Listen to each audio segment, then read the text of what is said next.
Hello, and welcome to Horror Rewind. This is Kelly Florence, And this is Camel Florence. and we just got out of Pet Sematary. So, we went into this movie with high expectations. Campbell has not seen the original. I remember when we were rewatching it for Horror Rewind, he came in and saw a Zelda part from the original movie and noped out of there. So, I thought that he might be freaked out by the Zelda parts in this one, and did that come to fruition? Yes. So this movie is, I believe, 84% fresh currently on Rotten Tomatoes, and it's just released this weekend. So we are going to have a spoiler-filled review.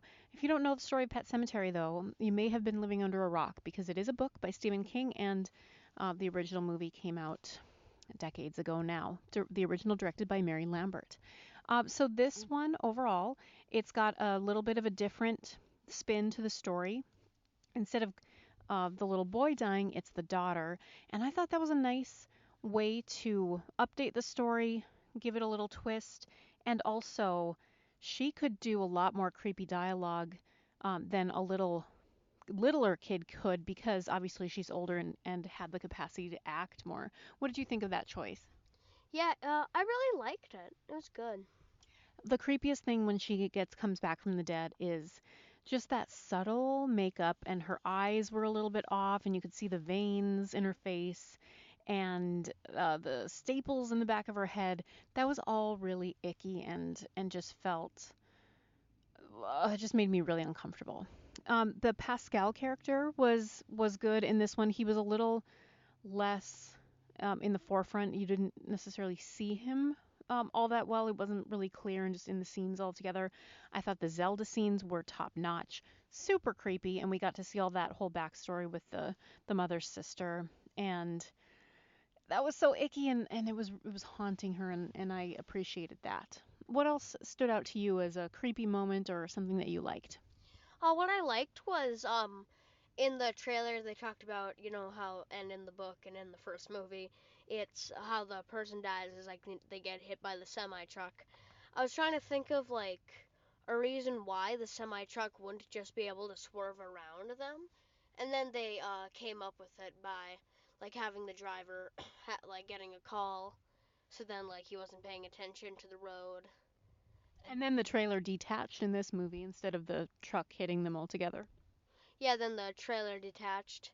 And I kind of thought that it was like an oil tanker, so I was kind of thinking it was going to explode for some reason. But thankfully it didn't, like in so many action movies when things explode for no reason. If our dog Bucky got hit by a car, heaven forbid, if he got hit by a car tonight, would you bury him in the pet cemetery? No. Neither would I. I'm sorry. Bucky, I don't want you coming back and like biting people. Yeah, Bucky, just please don't die. I mean, he will die someday, but yeah, we're not sorry. We're not going to bring you back from the dead. I mean, as I said when we saw the original, like if your child dies, I mean that is heaven forbid the worst possible thing I could ever imagine.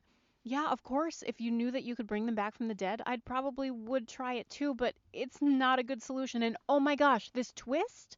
If you have not seen this movie yet, maybe stop listening because they made a twist ending that I mean, wow. Just wow. Yeah, the ending was really good. Um, I remember in the theater when the twist happened, a lot of people were like, "Huh? What?" Yeah, it was a nice little vocal audience, which was always nice. Um, so overall, I think it was a good time. We didn't get a single preview that we haven't seen already, so that was disappointing. But I guess it is a little bit slower season for horror movies. There's not a lot to be promoting right now, which sad. Let's get more horror movies in the theater. But I enjoyed it. Let's rank this movie on a scale of 0 to 10, 0 being you hated it, 10 being it's a perfect movie. Oh, you know what? Before we rank it, I want to say too that they faked us out with the Achilles tendon scene because in the original movie, and I remember Meg saying this was what she remembered the most, Judd is standing by the bed and little Gage slices his Achilles tendon with that knife from under the bed. And they set it up. They got that camera angle from under the bed, but it didn't happen. He kicked the bed out of the way, and of course, the Ellie wasn't there. But she still got him. Yeah, like Like when he was going down the stairs and he stopped to look at the cat, then she stabbed him. Yeah, that was pretty great. It was a nice little fake out. All right, what should we use for our scale? How about like a convoy of those trucks that always keep going by? Okay, yes, those trucks. So how many some of those semi trucks are you going to give Pet Cemetery 2019? I'm gonna give it about 8 semi trucks. That's pretty generous. I'm going to give it a 7. I think it was a solid movie. I think it was beautifully shot, well made, good acting. I can't complain. I think it was good. It had some surprises, some changes from the original, but of course sticking to the story and nice haunting music. I like the addition of the masks on the creepy kids going to bury their pets and all of that, and a little bit of the history when he's looking through and finding all the people who've brought their pets up there or people. Oh, it's so creepy. It's good. So, if you haven't seen Pet Cemetery, sorry for all the spoilers, and I hope you didn't continue listening. But if you have, what a time to be alive, horror fans. Yeah, what a time to be alive. So until next time, we'll see you in the horror section. See you in the horror section.